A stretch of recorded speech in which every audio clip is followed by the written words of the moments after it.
This is the Voice of Early Childhood podcast.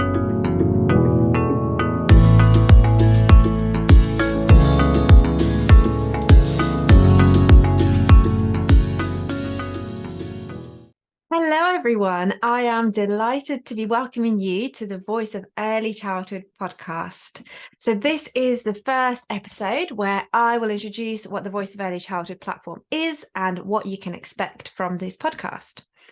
So first of all, an introduction to who I am and my positionality here, because that's important. So my name is Angelika Solinska, and I am an early childhood advocate, lecturer, trainer, and the Voice of Early Childhood founder.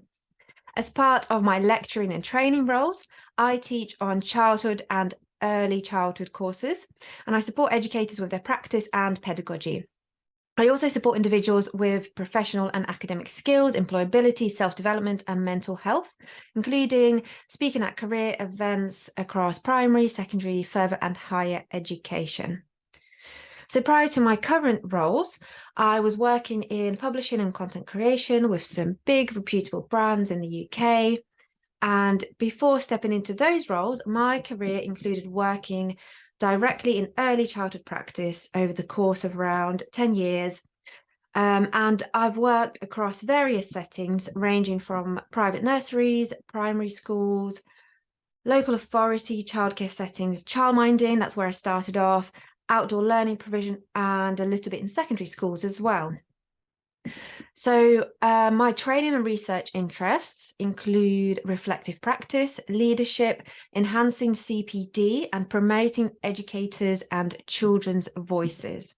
And my academic background is in early childhood and psychology.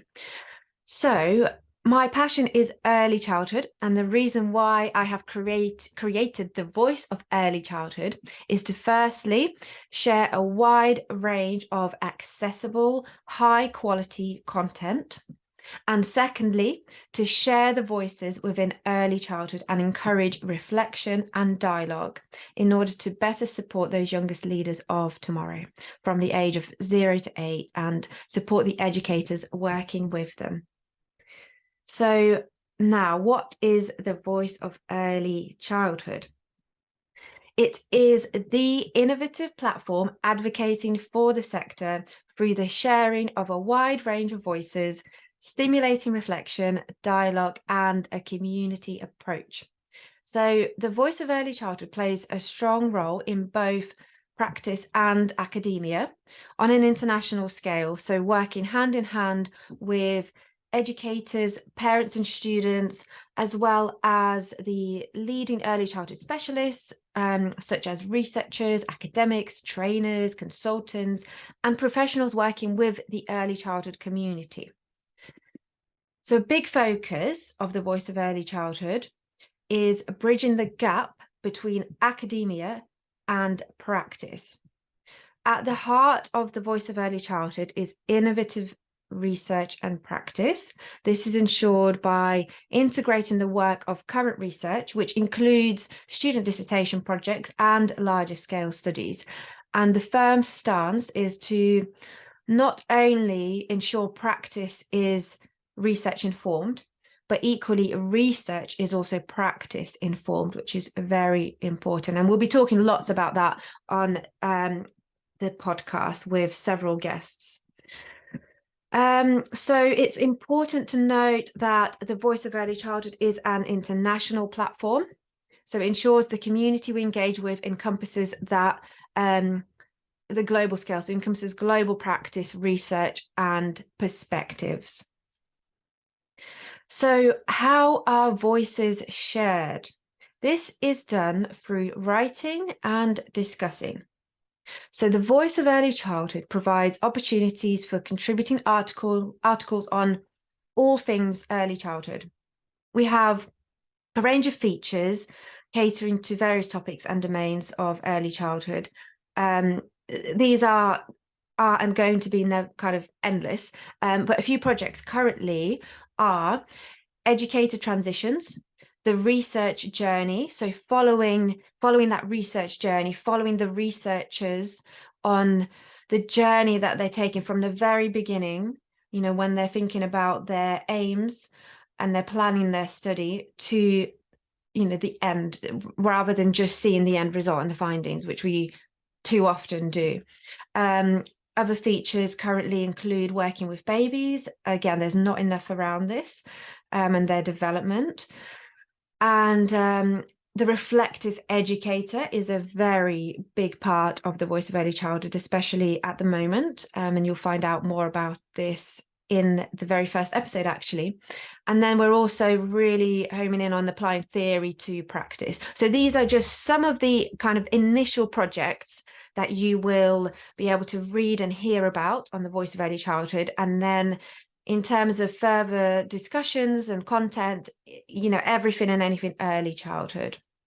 So we curate features with the early childhood community, and we welcome new ideas. So all you need to do is get in touch by emailing info@thevoiceoferlychildhood.com. So you can also find more details on sharing your voice on the website. So just want to kind of talk about the wider early childhood sector, I guess, but also kind of society, really. So sharing our voices as part of the early childhood sector is not always easy. We are certainly not always heard, but it's something I believe we need to push ourselves to do more. So we need to be active advocates of early childhood. And we need to ensure everyone has equal opportunity to share their voice and hear the voices of others.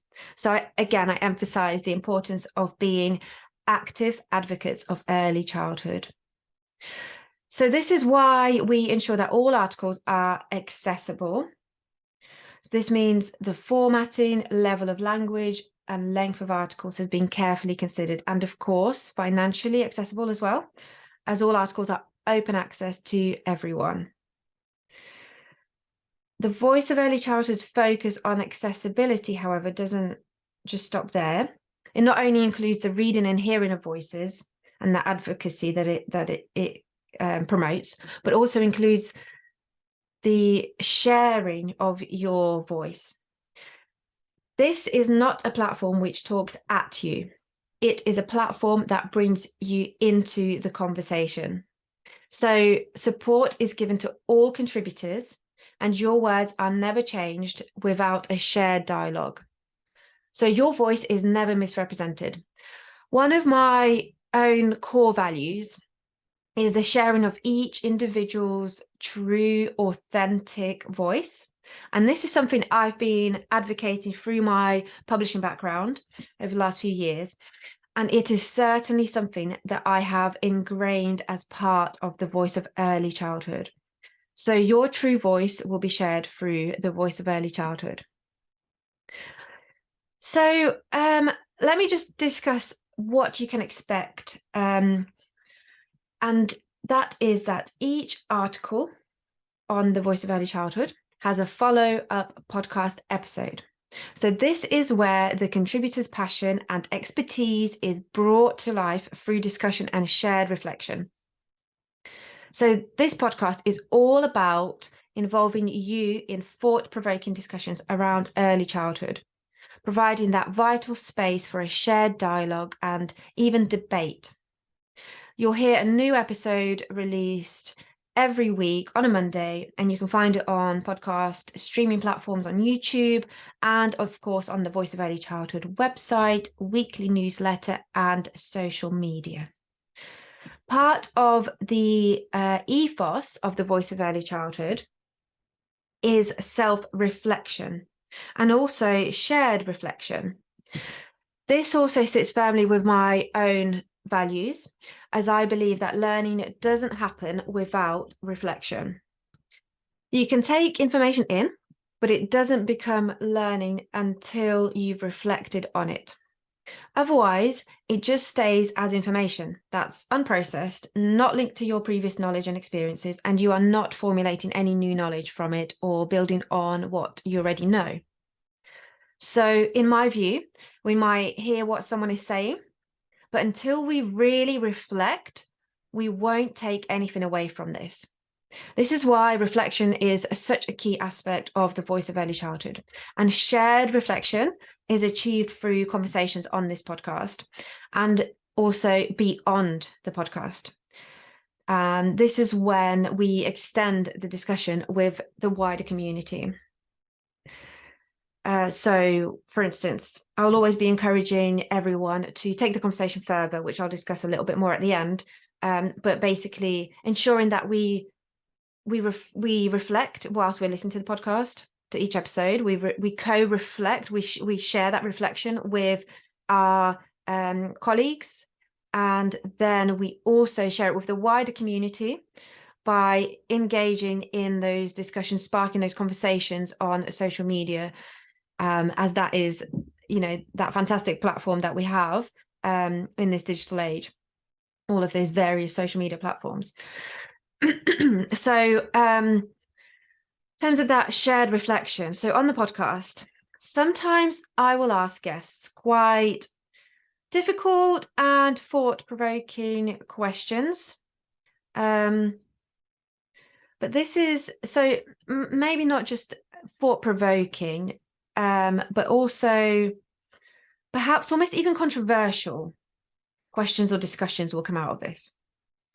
And this is not coming from a place of judgment, and that kind of critical discussion, those critical questions that I will be asking are not coming from a place of judgment, but instead from a place of curiosity. And I think this is something that much of society needs to focus on when having conversations. So why early childhood and not early childhood education and care? So I might just go off on a little bit of a tangent here, as I'll be homing in on my use of words. So the use of language and the choice of wording is important.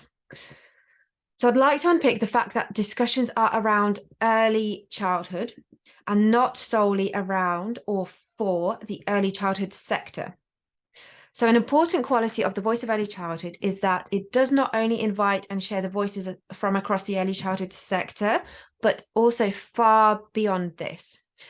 It's vital to be informed by the wide range of professionals and individuals who interact with children in any capacity, whether this is working with children and their families, making decisions with and for them, and representing children's voices. So, for example, these people include healthcare professionals, parents and carers, policymakers, even urban planners who are making decisions around child-friendly spaces. So the list can go on. And hearing the voices of everyone who is involved with children is vital. And I really do mean everyone. Each person in this world is or will be in contact with children to varying degrees. And we all have a duty to be there for children in the best possible ways, to have an interest in children's lives and in each younger generation. Another important aspect to consider is the wording of the voice of early childhood in terms of not early childhood education and care. So although I'm a huge advocate for ensuring we use the wording early childhood education or education and care rather than childcare, and there will certainly be a podcast episode on this in more depth, I assure you. Excuse me. My focus on early childhood highlights the focus on children and this early childhood period, as opposed to focusing on education and care. We're focusing on that period between 0 to 8 of childhood. And we always talk about focusing on the holistic child. Therefore, we really need to encompass the broadest definition of childhood and reflect this in the discussions that we are having. So I emphasize the fact that the choice of wording is important, and everything that we do on the voice of early childhood is considered, reflected upon, and approached with a critical lens. So I would really like to welcome you to the Voice of Early Childhood community. And to summarize, the Voice of Early Childhood is all about sharing voices and engaging in a shared dialogue. So do continue the conversation of each podcast episode by sharing your thoughts across social media platforms, comment on our posts to spark further discussions, share your views and experiences, and most importantly, continue that conversation. You'll find the Voice of Early Childhood on Twitter, Instagram, LinkedIn, and Facebook. The social handles are available here on the streaming platform you're listening or watching on, as well as on the Voice of Early Childhood website, which is thevoiceofearlychildhood.com. And to keep up to date with all of the brilliant articles and weekly podcasts, do sign up to the newsletter, which can be found on the Voice of Early Childhood website.